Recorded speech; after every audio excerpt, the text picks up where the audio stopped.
अस्सलाम वालेकुम। हम प्राइमरी डेटा कलेक्शन के टूल्स पढ़ रहे हैं।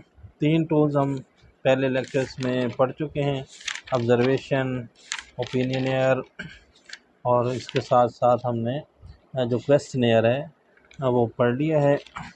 आज हम चौथा प्राइमरी डेटा कलेक्शन टूल पढ़ेंगे जो कि है चेकलिस्ट। पहले पढ़ते हैं कि चेकलिस्ट क्या है। ये एक्चुअली आइटम्स या टास्क पर मुश्तमिल होती है जिसमें यस या नो का जवाब देना होता है। ये रिस्पॉन्स कैटेगरीज़ की एक लिस्ट होती है।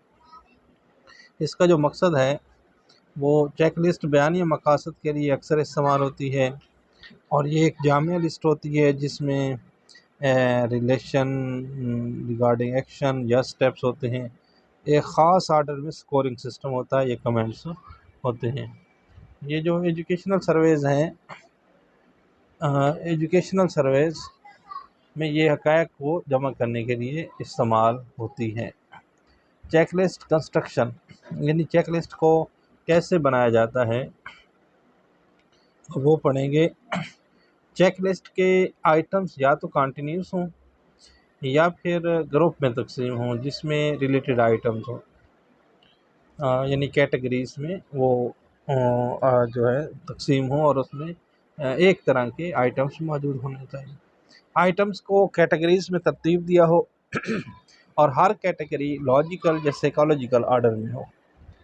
उसके बाद तीसरा जो इसकी कंस्ट्रक्शन का मेन पॉइंट है वो ये है कि जो टर्म्स या इस्तिलाहात आइटम्स में इस्तेमाल हों उनकी वाज़ेह डेफिनेशन हो और चेकलिस्ट कंटिन्यूस और कम्प्रिहेंसिव होनी चाहिए। यानी ये 3 चीज़ों का जो जब चेकलिस्ट बनाते हैं तो इनका ख़ास ख्याल रखना चाहिए।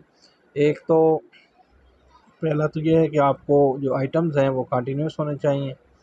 अगर कंटिन्यूस नहीं है तो फिर कैटेगरीज़ में तकसीम हों, इस तरह के उनके अंदर रिलेटेड एक तरह के आइटम्स मौजूद, उनका जो आर्डर हो कैटेगरीज़ में जो आइटम्स का आर्डर हो वो लॉजिकल या साइकोलॉजिकल आर्डर हो। और इसमें अगर कोई टर्म्स हैं जो डिफ़िकल्ट हैं आइटम्स के अंदर तो उनकी वजाहत भी की जाए और चेकलिस्ट कंटिन्यूस और कम्प्रिहेंसिव हो। चेकलिस्ट को बनाने में के मराहिल, जो पहला स्टेप है वो ये है कि सबसे पहले जिन मालूमात को चेकलिस्ट के ज़रिए इकट्ठा करना हो उसको हम आइडेंटिफाई करते हैं, उसको देखते हैं उन मालूमात को। फिर उसके बाद मुनासिब चेकलिस्ट फॉर्म बनाते हैं।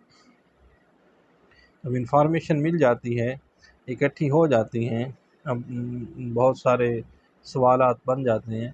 फिर उसके बाद हम एक चेकलिस्ट का फॉर्म बनाते हैं उन इंफॉर्मेशंस के मुताबिक। फिर चेकलिस्ट बनाते हैं और रिस्पांस के लिए वाज़ेह हिदायत हों। एक छोटे से ग्रुप में उसका टेस्ट करें, यानी जो आप पहले फॉर्म बना रहे हैं चेकलिस्ट का उसका एक छोटे से ग्रुप पर प्री टेस्ट हो। फिर उसमें रिफॉर्म करें अगर कोई यानी गलती है जो आप भी महसूस करते हैं कि यहाँ पे ये गलत है चेकलिस्ट, तो वहाँ पर आप उसको रिफॉर्म करके फिर उसको दोबारा रिव्यू करके चेकलिस्ट फाइनल करें। चेकलिस्ट के फ़वाइद या नुकसानात। सबसे पहले चेकलिस्ट के फ़वाइद पढ़ते हैं कि चेकलिस्ट के ज़रिए तालिब इल्म अपने बिहेवियर को ख़ुद चेक कर सकते हैं। ये चेकलिस्ट जो है आसान और सस्ता तरीन तरीका है। इससे पर्सनल सोशल डेवलपमेंट जो है वो भी चेक की जा सकती है चेकलिस्ट के ज़रिए। किसी भी तालिब इल्म की जो परफॉर्मेंस है वो भी इसके ज़रिए एवेल्यूएट की जा सकती है। ये इसके फ़वाइद हैं। और इसके नुकसानात ये हैं कि इसमें सिर्फ येस या नो या पर किसी भी बिहेवियर की, एटीट्यूड की हम प्रेजेंस या एब्सेंस सिर्फ चेक करते हैं। इसमें हमें उसकी मिकदार का पता नहीं चलता, ये सबसे बड़ा इसका नुकसान है। Characteristics of checklist. चेकलिस्ट हमेशा कंप्लीट और कम्प्रिहेंसिव होनी चाहिए। इसके जो जो चेकलिस्ट के स्टेटमेंट्स हैं वो बिल्कुल क्लियर एंड सिंपल हों और जो ऑब्ज़र्वर है वो ट्रेंड हो और कोई चेकलिस्ट के अंदर नेगेटिव कमेंट्स ना हो।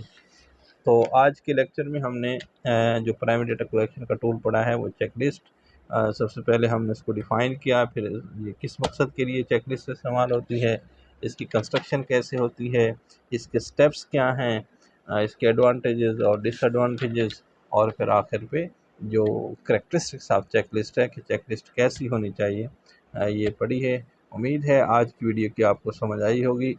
مزید ریسرچ میتھڈالوجی کی ویڈیو چیک کرنے کے لیے ہمارے چینل کو سبسکرائب کیجیے اور اپنے دوستوں کے ساتھ اس کو شیئر کیجیے۔